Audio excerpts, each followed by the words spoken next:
Telangana has a rich history, tradition, culture, and heritage.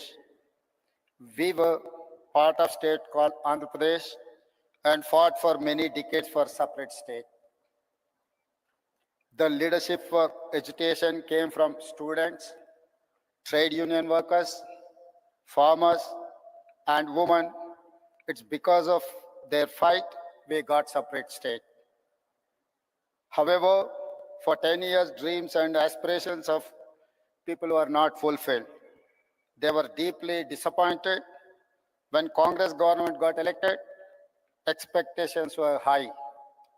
Our government has simple mantra: fulfill dreams of every section of society, especially students and youth, farmers, women, and, and oppressed castes. We have launched some of the biggest welfare schemes in the history of India. On August 15, 2024, we paid rupees 20,617 crore to 25,50,000 farmers totally debt-free. On India's Independence Day, farmers of Telangana found free from debt. This is biggest loan waiver in India for any state. Farmers in my state get 24/7 free power. We gave a crop input subsidy named by Right Bharosa of rupees 12,000 per year per acre of land. An annual support of rupees 12,000 per family is given to landless labor with Narega cards. Together, we give over rupees 20,000 crore annually to agriculture sector, farmers with land and landless labor combined. We are able to do justice to agriculture and farmers and the farming ecosystem. Farmers are seen agitating for minimum support price. In my state, in many states, in Telangana, we give minimum support price and additional paddy crop bonus of rupees 500 per quintal.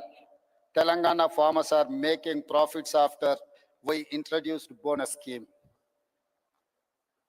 Farmers also benefit from both farmers insurance and crop insurance. And also students were at the forefront of Telangana education, but nothing was done for them. Their education or employment opportunities.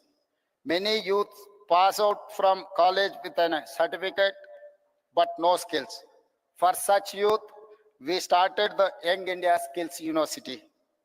There were no government job recruitment or notifications.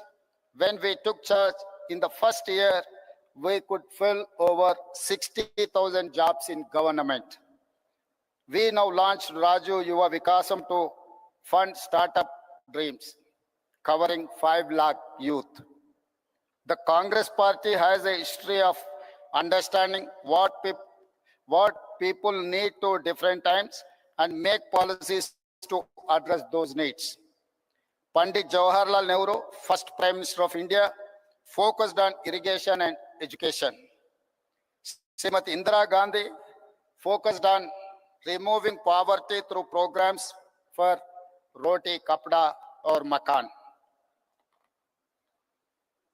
The next 3 Congress Prime Ministers, Mr. Rajiv Gandhi, P.V. Narasimha Rao, and Manmohan Singh focused on modernization, development, and global technology revolutions like telecom and software.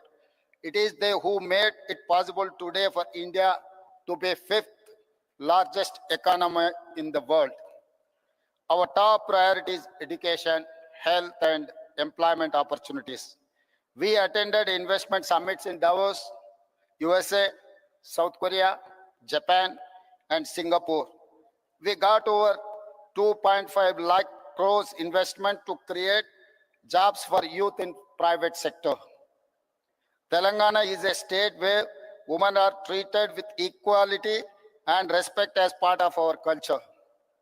Our women have led the struggle for separate state as strongly as our men. For my government, women, farmers, and youth are most important stakeholders. We have amazing women entrepreneurs in my state. They are organized into self-help groups. It has 67 lakh members. We want to make 10 million women business successes. We want to see them grow into millionaires. We have made these women owners of solar power plants, electric RTC buses, petrol bunks, and gave them shops in premium retail outlets. Today, they are earning more money than ever before. Today, our power distribution companies have signed deals with women solar power companies to buy 1,000 megawatt solar power. Women own 600 buses, competing with corporate transport firms. Our women entrepreneurs are competing with Adani, Ambani, and big corporates in running these solar plants, EV buses, and have shops in the highest street retail at Shilparamam. In fact, we have scheduled a visit to this amazing facility where they are making products and displaying and selling them to world market. You will see their faces, happy and proud, because they own businesses next to top global companies like Microsoft, Google, HCL, Infosys, etc. House is a matter of pride, dignity, and identity for every family. We want to make every woman in my state a house owner. As part of India Indirama Illu scheme, in first year, we have given 22,000 crore to 4,50,000 families to build their own houses. Today, women have free public transport in RTC buses across the state. So far, in 15 months, we have spent 5,000 crore on the free bus scheme for women. Women look after entire family, so we ensure best free rice through rations, free domestic electricity, and rupees 500 per gas cylinder. For our government, education and healthcare are top priorities. The Rajiv Arogyasri is one of the best universal healthcare support schemes, where treatment of up to 10 lakh is paid by government. We give financial assistance to citizens for healthcare through CM Relief Fund. In 1 year, we have given 1,000 crores so far. Water is our lifeline of civilization. We are regenerating River Musi, 55 kilometers long, cleaning a polluted river and bringing it back to life.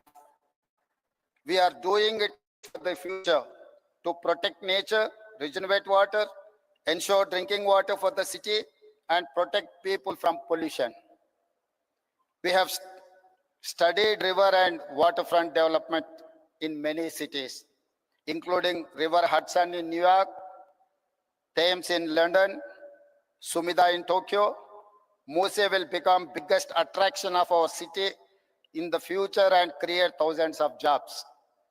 Infrastructure is crucial to fight poverty and create wealth for all. We are undertaking many infra projects to make Hyderabad a top global city. We are building future city, a 30,000 acre world-class city, a regional ring road of 370 kilometers long, and expanding our metro railway. You must have visited Charminar, Golconda Fort, Makkah Masjid, Hussain Sagar Lake, and Buddha statue. In times ahead, we will add many modern marvels. We are combining and balancing between needs for investments, jobs creation, economic growth, and welfare and environment for good governance. Our approach is simple: increase government revenue to share with the poor people. We are transparent and proactive in reforms. For example, we are setting up a gig and app workers welfare policy. We have shared draft policy in public for feedback and suggestions.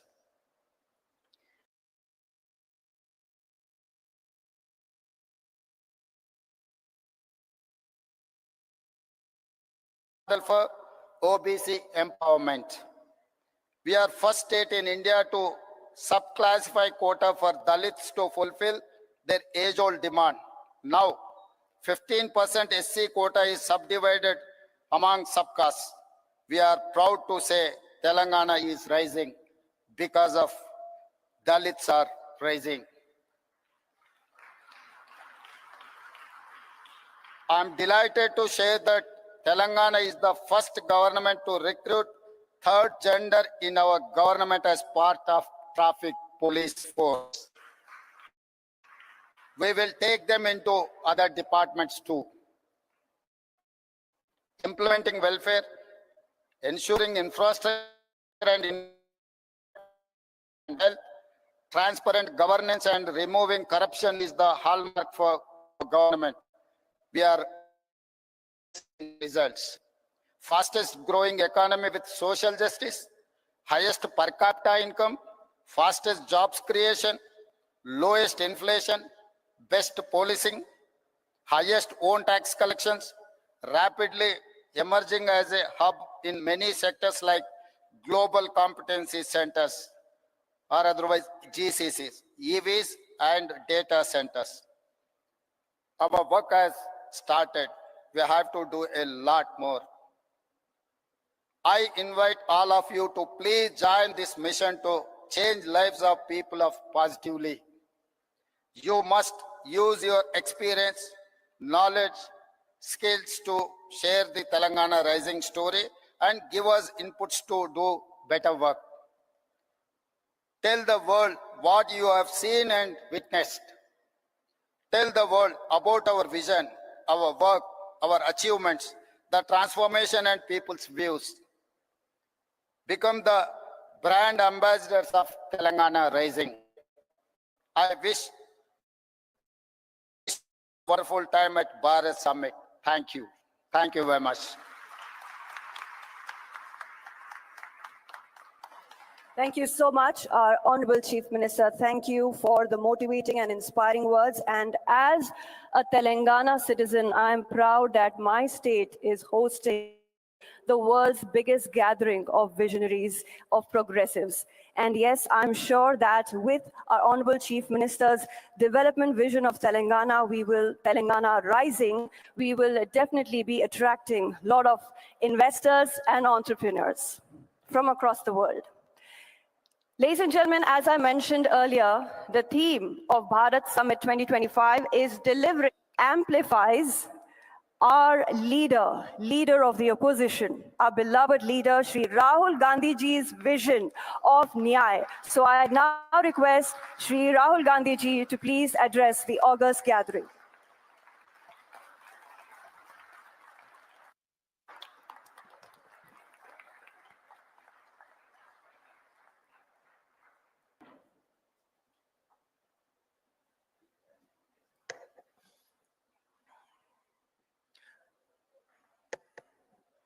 I'd like to welcome all the delegates from different countries who have come here for the summit.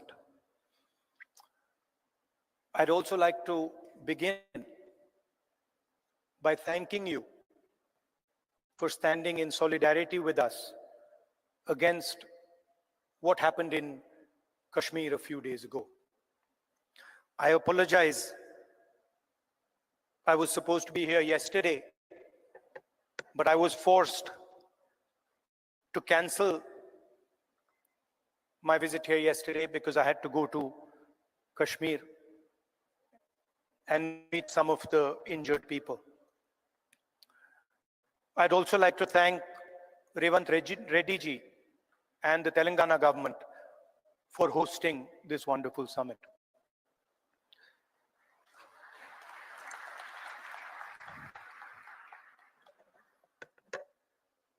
As we all know, politics, democratic politics, has fundamentally changed across the globe. The rules that applied, I would say, a decade ago, simply don't apply anymore. Sometimes when I speak to younger members of our party, I tell them that what was effective 10 years ago, the tools that worked 10 years ago, simply do not work anymore. We cannot face the concentration of capital, modern media, modern social media. And so, in a sense, the old politician is dead, and a new politician, a new type of politician has to be constructed.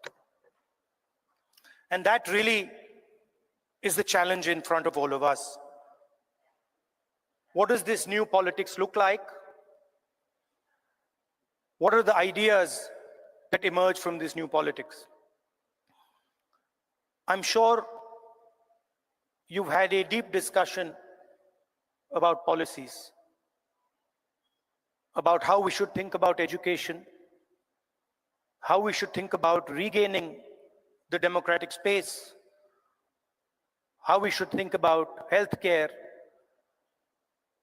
And each one of us has a particular view on that.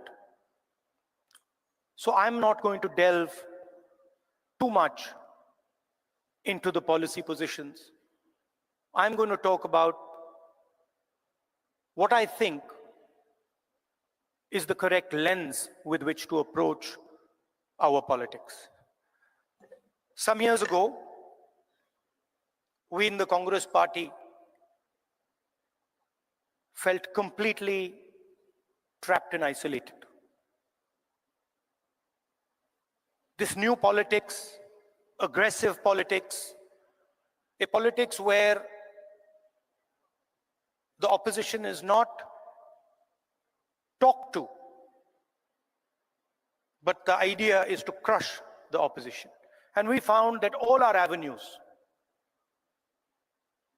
were compromised. The media, the general atmosphere did not allow us to operate the way we would like. And so we reached back into our history and we decided to walk from Kanyakumari, which is one of the southernmost parts of our country, all the way to Kashmir, where I was yesterday. And I'd like to tell you a little bit about what I and some of my colleagues discovered on that journey. It's not a small walk, 4,000 kilometers. And I don't think we understood quite what we had taken on when we began it.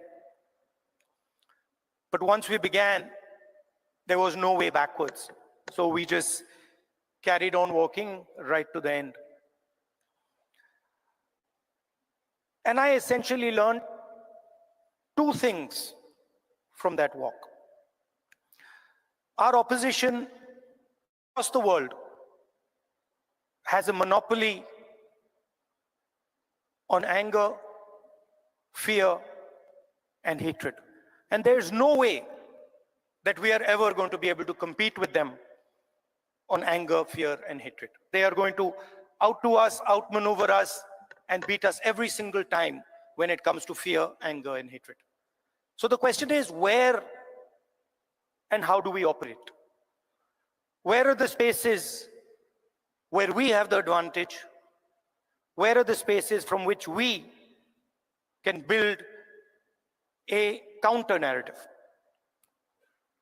So the walk started in Kanyakumari, and slowly as it progressed, more and more people started to join this walk. And within 10-15 days, walk would start at 6 in the morning, and we would have thousands and thousands and thousands of people walking with us, pushing us, people trying to come in. And it was something to see. My job was walking and listening to people. And the one rule we had was that anybody, regardless of who he is, who she is, should be able to come to the center of where we were walking and have a conversation with me or the other leaders there. And so we followed this rule rigorously. As we walked, we talked and walked and talked and walked. I suddenly found that it became harder and harder to speak. Us politicians, we are trained to do this. We are trained to come on stage and talk. We are trained to tell people what we think. We are trained to think about the future. But while I was walking, the number of people who were coming to me made that impossible. And so I started to listen. And I realized, halfway through that walk, I realized that actually I had never ever listened before. And in fact, I didn't know how to listen. I knew how to speak, I knew how to think, but I didn't actually know how to listen to people. What do I mean by that? Whenever somebody was speaking to me, I would have a conversation going on in my mind. I would be listening, and at the same time, I would be talking. Relatively quickly into the yatra, the talking completely stopped. And all I was doing was listening to the people who were coming next to me. And I discovered that there is a completely different way of communicating with people, a much more powerful way of communicating. And that way involves me or us becoming completely silent and listening deeply to exactly what it is they're trying to say. I'll give you an example. The one that really struck me. We were walking. It was early morning. It was still dark. And this woman came running towards me, and she held my hand. And the moment she held my hand, I felt fear in her hand. I didn't say anything. And I asked her, what's happened? And then she started. And she said to me, I've come here to walk, but I have to go back. I have to go back quickly. I said, why? She said, because my husband is beating me. My husband is thrashing me, and I have come here to this yatra. And then I said to her, I said, what do you want me to do? And she looked at me, she says, I don't want you to do anything. I just want you to know that this is happening to me. And the moment she said that, her hand completely relaxed. And I realized that it was as important for her to be heard, for me to understand and us to understand exactly what it was that she was going through. That was as important as any action we could take. And in 1 second, she transmitted to me what millions and millions of women go through in their homes. So our opposition really does not know how to listen, because they already have all the answers. They know exactly what is supposed to be done. And this is completely flawed because it is the people who know what has to be done. And if there is one thing that we have failed at with all the social media and all the modern communication methods, it is that we have, as politicians, failed to deeply listen to what our people are trying to tell us. And this is the space where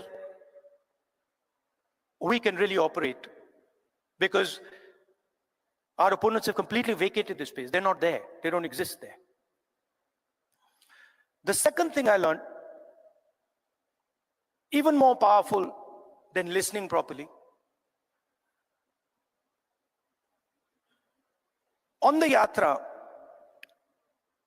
it suddenly struck me, something struck me, that when it comes to people I'm close to, my mother, my sister, my friends, I'm very comfortable using the word love. And it struck me that I'd been in politics since 2004. And I never ever used or expressed love to anybody.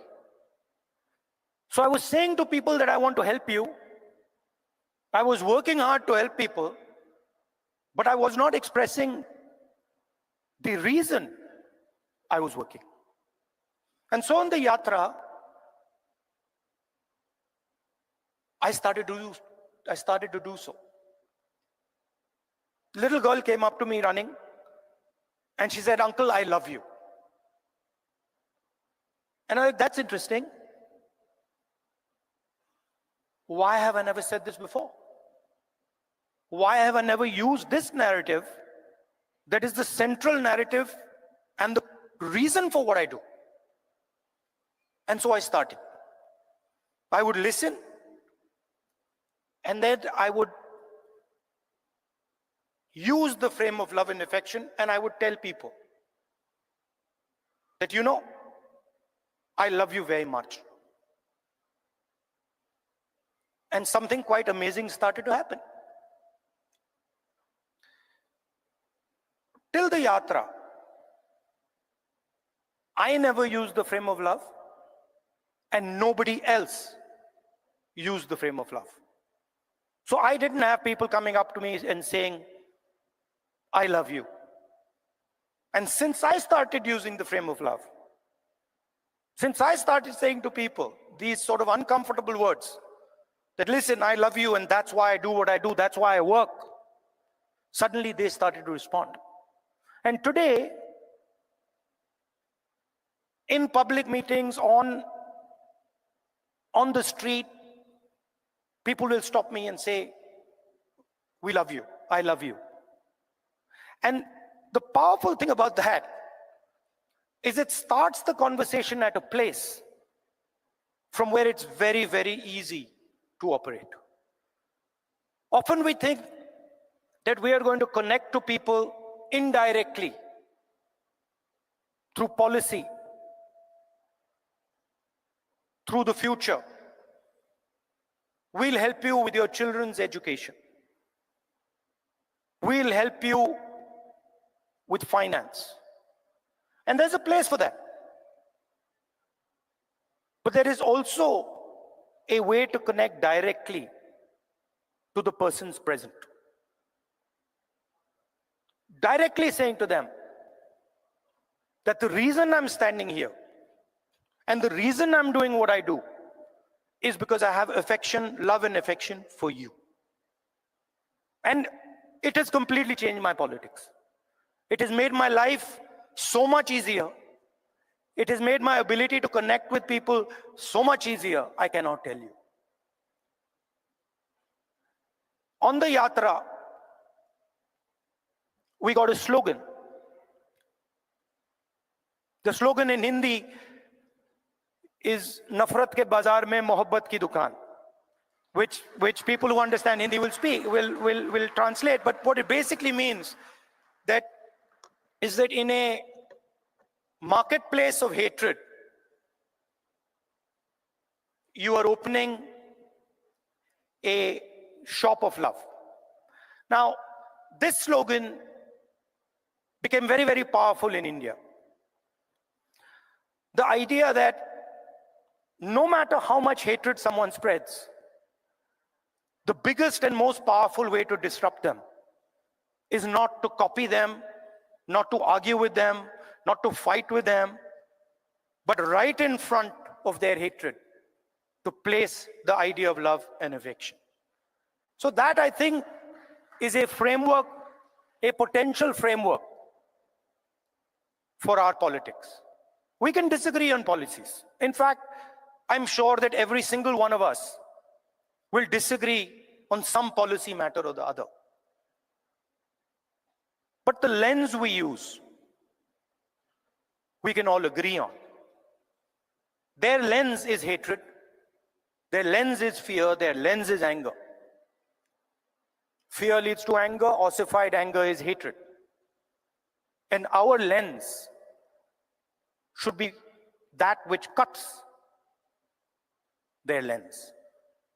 Our lens should be love, our lens should be affection, and our lens should be listening to the wishes and the will of the people we are supposed to represent. I'd like to thank all of you for coming here.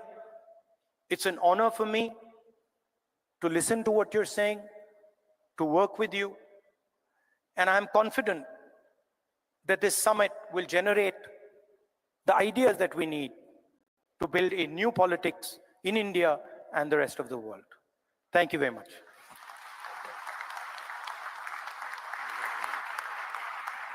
Thank you so much, Shri Rahul Gandhi ji, ladies and gentlemen. Always motivating.